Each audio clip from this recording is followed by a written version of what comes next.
ನಮಸ್ಕಾರ ಬಂಧುಗಳೇ, ಇವತ್ತು ರಾಜ್ಯ ರಾಜಕೀಯದಲ್ಲಿ ಒಂದು ದೊಡ್ಡ ಸಂಚಲನ ಸೃಷ್ಟಿಯಾಗಿದೆ.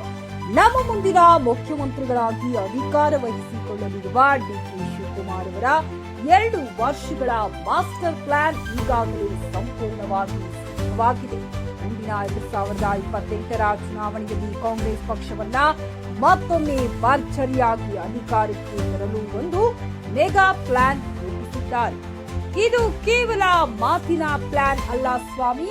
ಡಿಕೆ ಶಿವಕುಮಾರ್ ಅವರು ಮುಖ್ಯಮಂತ್ರಿಯಾದ ಮೊದಲ ದಿನದಿಂದಲೇ ಕಾಂಗ್ರೆಸ್ ಶಾಸಕರು ಗೆದ್ದಿರುವ ಎಲ್ಲಾ ಕ್ಷೇತ್ರಗಳಲ್ಲೂ ಸಾಲು ಸಾಲು ಗುದ್ದಲಿ ಪೂಜೆಗಳು ಆರಂಭವಾಗಲಿವೆ.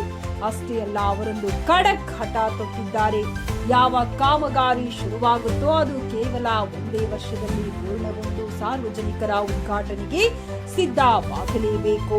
ಇದನ್ನೇ ಅಲ್ವಾ ಅಭಿವೃದ್ಧಿ ಪರ್ವ ಅನ್ನೋದು. ಕಾಂಗ್ರೆಸ್ ಪಕ್ಷದ ಶಾಸಕರಿರುವ ಕ್ಷೇತ್ರಗಳಿಗೆ ಹೆಚ್ಚು ಅನುದಾನ ಹರಿದು ಬರಲಿದೆ.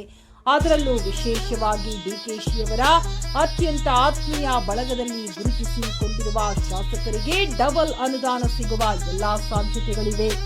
ಈ ಮಾತು ಕೇಳಿದ ತಕ್ಷಣ ನಮ್ಮ ನೆಲಮಂಗಲದ ಜನರಿಗೆ ನೆನಪಾಗುವುದು ನಮ್ಮ ನೆಚ್ಚಿನ ಶಾಸಕರಾದ ಎನ್ ಶ್ರೀನಿವಾಸ್ ಅವರು. ಹೌದು, ನಮ್ಮ ಶಾಸಕರು ಡಿಕೆಶಿಯವರ ಆಪ್ತ ವಲಯದಲ್ಲಿ ಮುಂಚೂಣಿಯಲ್ಲಿದ್ದಾರೆ. ಹಾಗಾಗಿ ನಮ್ಮ ನೆಲಮಂಗಲ ವಿಧಾನಸಭಾ ಕ್ಷೇತ್ರಕ್ಕೆ ಇನ್ನು ಮುಂದೆ ಅಧಿಕ ಯೋಜನೆಗಳ ಭಾಗ್ಯ ಸಿಗುವುದು 100ಕ್ಕೆ 100 ಗ್ಯಾರಂಟಿ.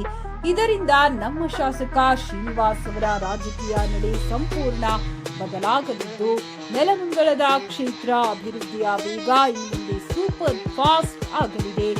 ಕೆಲವರು ಕೇಳ್ತಾ ಇದ್ರು, ಹಾಗಾದರೆ ನಮ್ಮ ಶಾಸಕರಿಗೆ ಸಚಿವ ಸ್ಥಾನ ಸಿಗಲ್ವಾ ಅಂತ. ನೋಡಿ, ರಾಜಕೀಯ ಅಂದ ಮೇಲೆ ಕೆಲವು ಲೆಕ್ಕಾಚಾರಗಳು ಇರುತ್ತವೆ.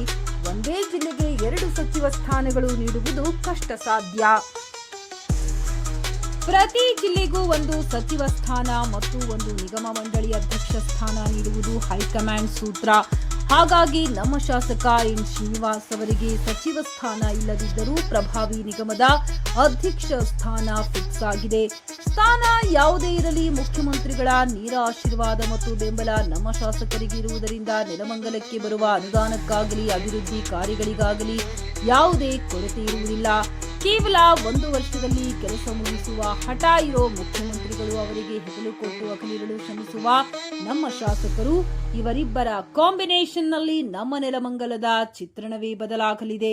ಬದಲಾವಣೆ ನಮ್ಮ ಕಣ್ಣೆದುರೇ ಇದೆ. ಅಭಿವೃದ್ಧಿಯ ಹೊಸ ಪರ್ವ ಇಂದಿನಿಂದಲೇ ಆರಂಭ.